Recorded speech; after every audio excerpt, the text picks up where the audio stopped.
কোনো ফাইজলামি করবার সুযোগ কিন্তু নাই। তারেক রহমান সম্পর্কে অবশ্যই সমালোচনা করবার অধিকার আছে সবার রাজনীতি হিসাবে, কিন্তু তারেক রহমানকে অথবা কোনো রাজনৈতিক দলের নেতাকর্মীকে হেয় করে কথা বলার কোনো রাইট নাই। তারেক রহমানের ব্যাপারে একজন সমন্বয়ক বলেছেন যে উনি ছাত্রদের ভাষায় নাকি কথা বলছেন।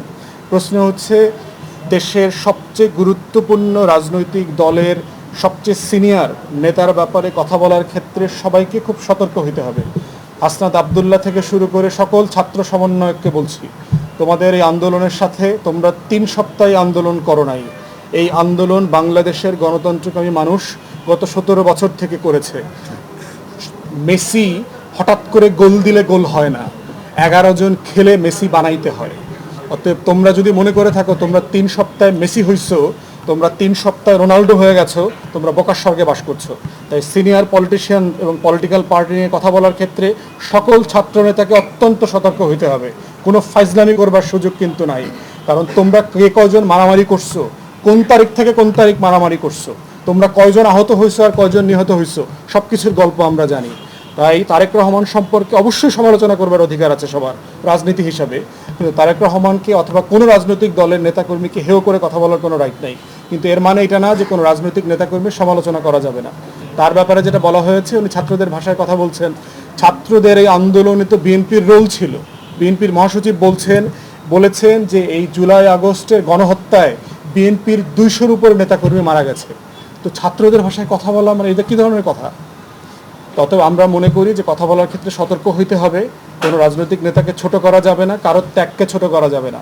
মাদ্রাসারও শত শত মানুষ শহীদ হয়েছেন, কওমি মাদ্রাসার, আলিয়া মাদ্রাসার, জামাতের, শিবিরের, হেফাজতের, প্রত্যেকের অবদানকে শ্রদ্ধার সাথে স্মরণ করতে হবে আমাদের এই আন্দোলনে। এটা কোনোভাবে ছোট করবার সুযোগ নাই। সাংবাদিকরা দায়িত্ব পালন করতে গিয়ে 4 জন না 6 জন সাংবাদিক শহীদ হয়েছেন। তবে প্রত্যেকের অবদানকে গুরুত্ব সহকারে দেখতে হবে। একক কোনো ভিত্তির উপরে আন্দোলন হয় নাই, এটা যেন সবার মনে থাকে। এই আন্দোলনটা সারা বাংলাদেশ মিলে আন্দোলন করেছে। 3 সপ্তাহে 3.5 জন এসে আন্দোলন করে নাই। ঢাকা বিশ্ববিদ্যালয় থেকে শুরু করে পাবলিক ইউনিভার্সিটির 19 জুলাই পর থেকে তেমন কোনো কন্ট্রিবিউশন নাই। এই আন্দোলনটা ক্যারি আউট করেছে প্রাইভেট ইউনিভার্সিটি, জাতীয় বিশ্ববিদ্যালয়ের ছেলেমেয়েরা এবং মাদ্রাসার ছাত্ররা। অতএব সেই আন্দোলনের ব্যাপারে সবাইকে অবদানের জায়গাটা শেয়ার করতে হবে এবং সবাইকে ন্যায্যতার ভিত্তিতে সম্মানের সাথে আন্দোলনের শেয়ার দিতে হবে। আমরা মনে করি এর বাইরের অন্য কোনো আলোচনাটা আমাদের সবার জন্য সুখকর হবে না। আমাদের মাথায় রাখতে হবে যে আমাদের সবার একটা কমন শত্রু আছে, সেটা হচ্ছে আওয়ামী ফ্যাসিবাদ। তারা চলে যায় নাই। হাসিনার একটা রিসেন্ট ভিডিও আসছে, গতকালকে সম্ভবত আপনারা দেখেছেন, যে হাসিনা এখনও কিভাবে প্রশাসনে তার যত অনুগত লোক আছে এবং তার রাজনৈতিক নেতাকর্মী আছে তাদেরকে সে ইনস্টিগেট করছে, তাদেরকে সে খেপিয়ে তোলার চেষ্টা করছে, কিভাবে অর্গানাইজ করা যায়, এই সরকারকে ব্যর্থ করা যায় সেটা জানার চেষ্টা করছে। তাই আমরা যারা আন্দোলনে ছিলাম, আমাদের ভ্রাতৃত্বের সম্পর্কটা যেন নিজেদের মধ্যে বজায় থাকে, এটা খুব জরুরি। আমাদের যে কমন শত্রু আছে, এই শত্রুকে সবাই মিলে ফাইট করতে হবে। নিজেদের মধ্যে অন্তর্দ্বন্দ্ব, কলহ এবং যুদ্ধ যেন কোনোভাবে বেঁধে না যায়। তাই আমাদের কথা এবং কাজের ব্যাপারে আমাদের নিজেদের মধ্যে যথেষ্ট জবাবদিহিতা থাকতে হবে বলে আমি মনে করি।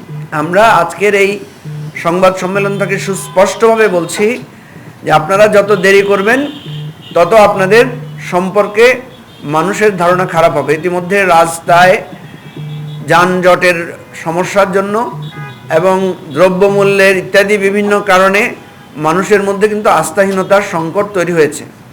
সেই জন্য আমরা মনে করি যে এই বিষয়গুলোকে গুরুত্ব দিতে হবে। দ্রব্যমূল্যের অবস্থা প্রথম দিকে কিছুটা কমেছিল, এখন আমরা দেখতে পাচ্ছি ক্রমশ আবার সেটা বাড়ছে। সুতরাং এই জায়গাগুলোতে অন্তর্বর্তীকালীন সরকারকে অবশ্যই গুরুত্ব দিতে হবে এবং অ্যাজ আর্লি অ্যাজ পসিবল, অত্যন্ত দ্রুততম সময়ে আমরা দাবি করছি, আমরা আহ্বান করছি যে জননিরাপত্তা, মানুষের দুর্ভোগ দূর করতে হবে এবং দূর করে মানুষের মধ্যে স্বস্তি আনেন। দুটা জিনিস খেয়াল রাখতে হবে সবাইকে। সংস্কার চলমান প্রক্রিয়া, দীর্ঘসূত্রিতা হতে পারে সেখানে। এটার জন্য যারা দেশ নিয়ে ভাবেন, যারা রাজনৈতিকভাবে সচেতন, তারা বিষয়টা নিয়ে গুরুত্ব দেন।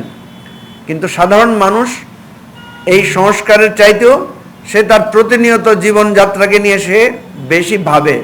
স্কুলগুলো যদি সঠিকভাবে চালু না হয়, বিশ্ববিদ্যালয়ের ক্লাস যদি চালু না হয়, আপনারা দেখেন প্রাইভেট ইউনিভার্সিটি কিন্তু ক্লাস চালু হয়ে গেছে, তারা কিন্তু পরীক্ষা কার্যক্রম শুরু করেছে।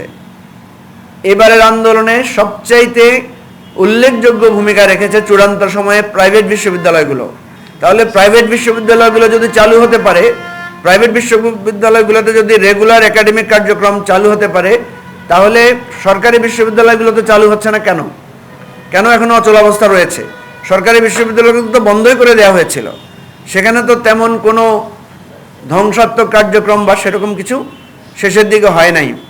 সুতরাং এখানেও একটা সুস্পষ্ট শিক্ষা মন্ত্রণালয়ের দীর্ঘসূত্রিতা এবং গাফিলতির লক্ষণ দেখা যাচ্ছে। আমরা মনে করি এই সরকারের সাফল্য এবং ব্যর্থতার সাথে আমরা যারা আন্দোলন সংগ্রাম করেছি, দীর্ঘ 15-16 বছর ধরে আমরা যারা রাজপথে সক্রিয় ছিলাম, আমাদের জীবনের ঝুঁকি নিয়ে আমরা কাজ করেছি, আমাদের এই ব্যাপারে অবশ্যই দায়বদ্ধতা আছে। সেই দায়বদ্ধতা থেকে আমরা বলছি যে অন্তর্বর্তীকালীন সরকারকে প্রয়োজনে পুনর্গঠন করা হোক, প্রয়োজনে উপদেষ্টাদের 1 মাসের কার্যক্রমকে পুনর্মূল্যায়ন করা হোক।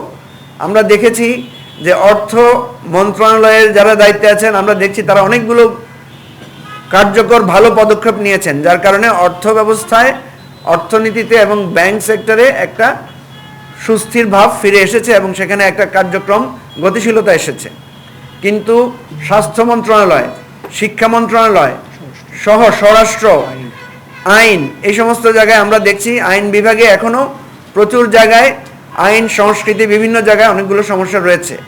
তো সেজন্য আমরা বলবো মাননীয় প্রধান উপদেষ্টার আমরা দৃষ্টি আকর্ষণ করব, উনি যে বক্তব্য রেখেছেন কালকে, সেখানে উনি রিপিটেডলি এটাকে একটা গণ অভ্যুত্থান এবং এটাকে একটা বিপ্লব বলেছেন।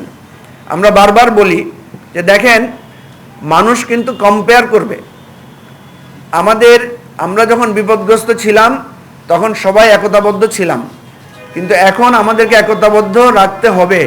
আমরা যদি একতাবদ্ধ না থাকি তাহলে এই সংগ্রামের সুফল আমরা ঘরে তুলতে পারবো না এবং মানুষ এবং ছাত্র জনতার মধ্যে হতাশা বিরাজ করবে।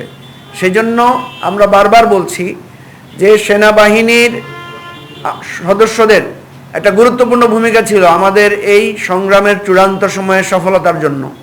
সেনাবাহিনীকে ঐক্যবদ্ধ করা, সেনাবাহিনীর ভেতরে সমস্যাগুলো অতি দ্রুত দূরীভূত করা এবং সেনাবাহিনীকে আইন শৃঙ্খলা পরিস্থিতিতে আরও কার্যকরভাবে ভালোভাবে ব্যবহার করা প্রয়োজন।